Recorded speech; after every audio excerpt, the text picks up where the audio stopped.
Hello, everybody. Welcome to the Canadian Shield, your source of trusted analysis. My name is Sterling, and I'm your host. Andrew Scheer was in British Columbia today in the press. He made a press conference and held a scrum, and I asked him a few questions. Of course, it was all around what the Liberal Party are going to do. Are they going to prorogue? What will you do if the Liberal Party elects to put a different leader in charge? Are you, worried that it will change the voting? And of course, Andrew Scheer took it all in stride. He's a talented spokesman, and he actually made a couple of jokes, put them all in their place. Now, before I get into it, I would encourage you all to like, comment, and subscribe. Hit the notification bell. There is going to be a lot of increased activity on the turning down the algorithm, especially for channels like mine. So any thumbs up or comment or sharing that you want to offer me, I appreciate. Now, the press was pretty unruly. They were talking over one another. It was nothing like the behavior that they exhibit when they're interviewing a Liberal Party member or when they're asking a Liberal Party member questions, which, of course, indicates many things that are probably left better for a different video. Now they were talking about Mark Carney, which I have opinions on, and I will give you those right after we hear how Andrew Scheer easily handles the question. Are you worried about Justin Trudeau quitting and having to face somebody else? It looks like Mark Carney is going to be appointed as a special advisor to the Liberal leader. I wonder what you think of that. I believe that is just a smoke and mirrors gimmick. At the end of the day, Mark Carbon Tax Carney loves the same policies that Justin Trudeau has imposed on Canadians. They're basically the same people. Out-of-touch elites that believe that they know better than hardworking Canadians. They believe they know better how to spend your money, the hardworking paychecks that Canadians earn every week. They believe that the carbon tax should be increased. They believe that that criminals should be given preference over law-abiding and honest Canadians. They are basically the same person, and the results won't change in the next. The results for Canadians will not change. Of course, what he left out is that Mark Carney is a board member, a high-ranking board member of the World Economic Forum, and according to Chrystia Freeland, the godfather to one of her children. So, putting all that together, can we understand that the policies that we are already experiencing in Canada probably come from him?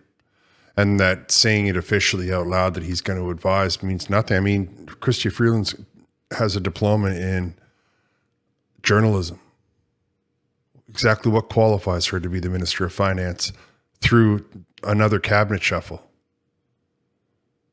I would think that it's strongly rooted in the fact that her friend or the godfather to her child is Mark Carney, the same individual that they're now bringing forward as supposed to be some special advisor to Justin Trudeau.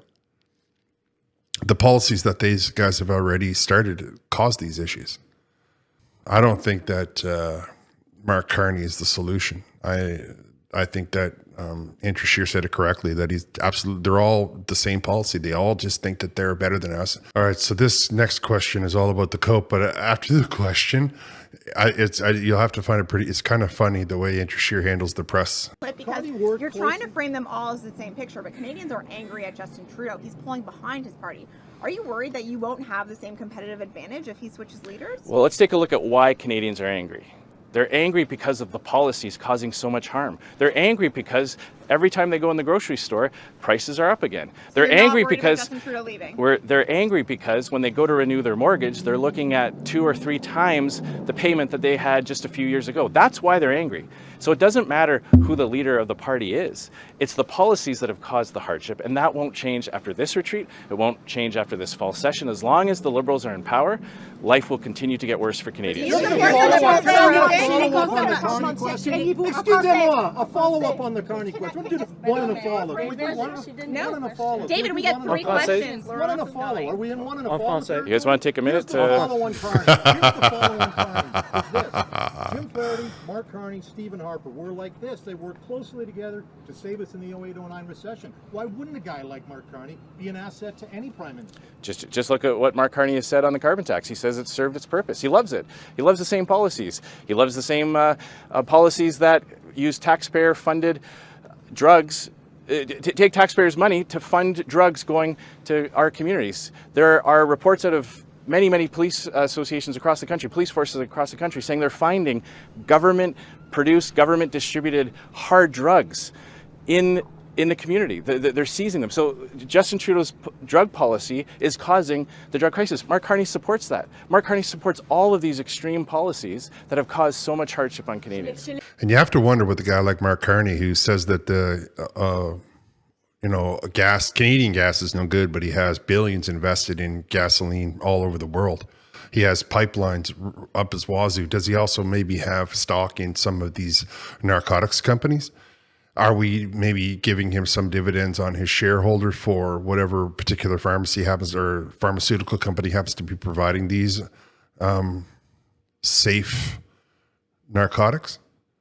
I mean, you have to wonder about the conflict of interest that is happening through all of the leadership. I think that a conflict of interest is something that should exclude an individual from being able to make decisions, especially around the economy or especially around anything that might impact his bottom line in his companies. I mean, we say this to leaders all the time. How come this individual gets to skirt that? I think that that's an important aspect. And I think that as for the Conservatives being concerned that Justin Trudeau might quote unquote quit and then put another leader out in front and that somehow is going to reverse the fortunes of the Liberal Party. It doesn't work like that. And that's an American concept. In Canada, you vote for the party, and the policies of that party have destroyed this country, have brought in record inflation, record unemployment. Your dollar's not worth the paper it's printed on, as the expression used to go. I mean, it just looks like they don't really care how much hardship they bring onto us. They just keep telling us, if you complain about it, you're some sort of an ist. And if you complain about it and they can't convince the people that you're some sort of an ist, they want to censor you. That's not democracy. That's not capitalism. There's only one name that follows, and that's Marxism. So I can't see how it would matter to the Conservatives what person they put out in front of the Liberal Party. The Liberal Party is not, their fortunes are not hanging and falling on the Justin Trudeau. Justin Trudeau, let's be straightforward. He doesn't make a lot of decisions. He says a lot of stuff, but when you talk to him, you realize that he can't think on his feet. So how is he the one that's forming these decisions? He just puts them out to the press and takes credit for the idea, as the expression goes. So it matters not, right? I mean, what do you want to do? Sean Fraser, Chrystia Freeland, Karina Gould. You think any of these people are polling any higher than Justin Trudeau? I don't think that they are. Now, this last question is pretty shocking to think about the implications and the ramifications. And for those of you that might not be able to hear it, she's asking Andrew Scheer if the Conservatives would support Justin Trudeau proroguing the Parliament, which is to say, going to the Governor General or writing in a newspaper saying that Parliament is going to be prorogued and then suspending the entire session. Suspending all of it, the entire session, to say come back in February or come back in late January and we'll start again. Can you imagine? Do the Conservatives support prorogation? Do you Thank support you. prorogation, sir? Can you clarify your party's position? Would you support prorogation if the Liberals do it? Well, first of all, that is a decision just for Justin Trudeau to make. He'll have to explain to Canadians why he wants another week of summer vacation. He'll have to explain to Canadians why, as they've been working hard all summer and working hard in the fall, why he's not going to. But again, at the end of the day, as long as the Liberals are in power, they are all offering the same thing. They are all offering the same policies. No one's talking about undoing the damage. And that's a point I just want to reinforce. It's not that this government has failed to respond to external threats properly. It's that they have caused the problems facing Canadians. They've caused the inflation crisis with their massive money printing and borrowing. They've caused the cost of living crisis with their carbon tax that keeps going up. They've caused the crime and chaos crisis by releasing dangerous offenders, often the very same day that they're arrested in the first place. So all of these problems facing Canadians will not go away as long as the Liberal Party is in power. And only a common sense Conservative government led by Pierre Poilievre will axe the tax, fix the budget, build the homes, and stop the crime so that Canadians can have a high quality of living. Thank you. Thanks very much, Thank you. everyone. Merci beaucoup.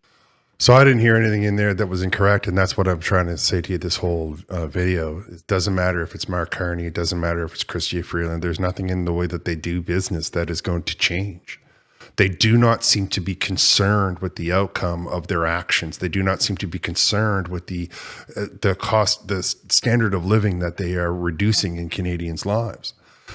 I mean, you think of all of the things that he just listed and all of the things that those impacts, but the conservatives opposed printing money like crazy. The conservatives opposed all of these budgets where they now $1 trillion in debt. The conservatives were the only ones opposing it. They opposed it so much that Justin Trudeau went on camera saying that if you agreed with Pierre Poilievre, you were some sort of European socialist from the 1930s.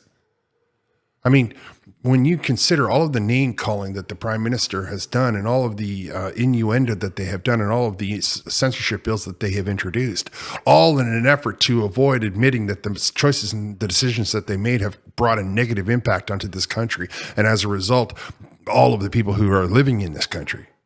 Now you want the Liberal Party to make a prorogue on Parliament so that they don't have to face in an election. All of this is to stall facing an election. All of this is if they're so positive that they know what they're doing, why are they not calling an election now? If they're so positive that all of their policies are loved by Canadians, if they're so positive that the Canadians are in love with the economy and that everything is turning around, why don't they just call an election? Put your money where your mouth is. They're not calling an election because they don't mean any of those words. They know that the temperature of this country and they know the damage they've caused. All they're doing is holding on one more year of ruining the very world that we live in. I mean, they've done no positive progress in the last 9 years. So why would one more year all of a sudden change things? The amount of damage that has occurred to this economy, it's going to take a decade to reverse. Of course, the Liberal Party wants to hold on desperately, despite the fact that they claim the Canadians are very happy with the situation. Just make sense of that for me. That's all I'm asking you to do. Make that make sense, because from where I'm sitting and from where it just sounded in my ears, it doesn't make any sense. You let me know what you think down in the comments. All right, I'm going to wrap here. I want to thank you all for listening. I'll talk to you next time.